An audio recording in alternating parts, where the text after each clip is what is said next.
Umat beragama, kita ini adalah makhluk hidup yang disebut dengan manusia. Namun, apa sebenarnya manusia itu?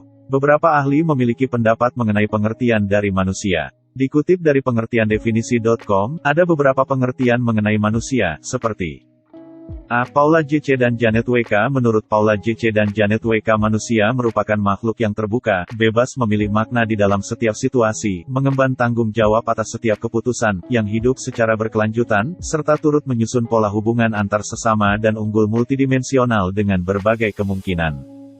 B. Agung PP. Menurut Agung PP, manusia dapat diartikan sebagai makhluk ciptaan Tuhan yang paling sempurna, yang tersusun atas kesatuan fisik, ruh, jiwa, dan akal pikiran yang tumbuh dan berkembang sesuai dengan lingkungannya.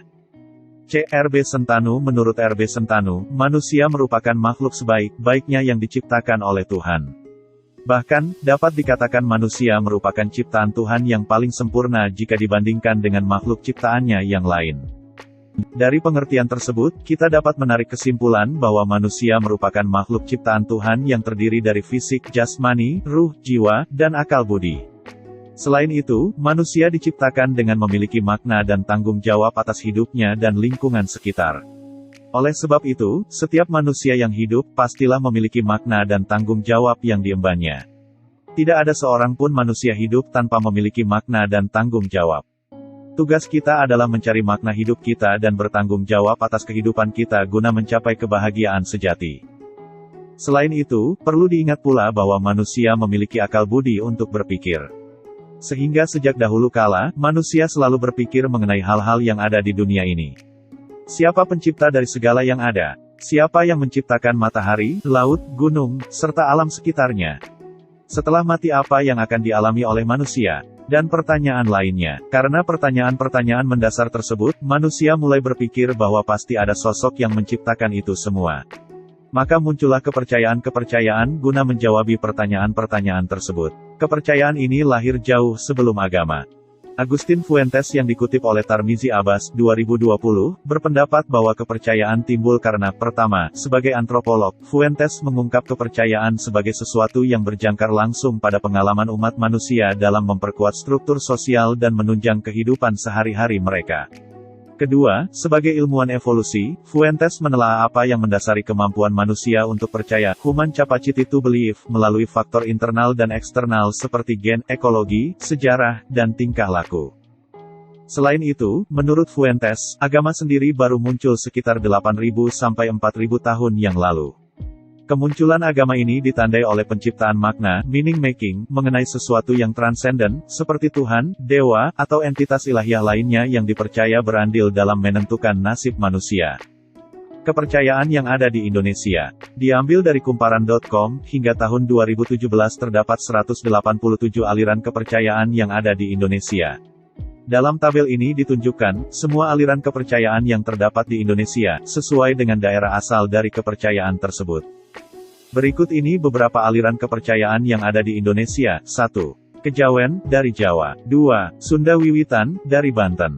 3. Parmalin, dari suku Batak. 4. Marapu, dari Pulau Sumba. 5. Kaharingan, dari Kalimantan. 6. Aluk Todolo, dari Tanah Toraja. 7. Buhun, dari Jawa Barat.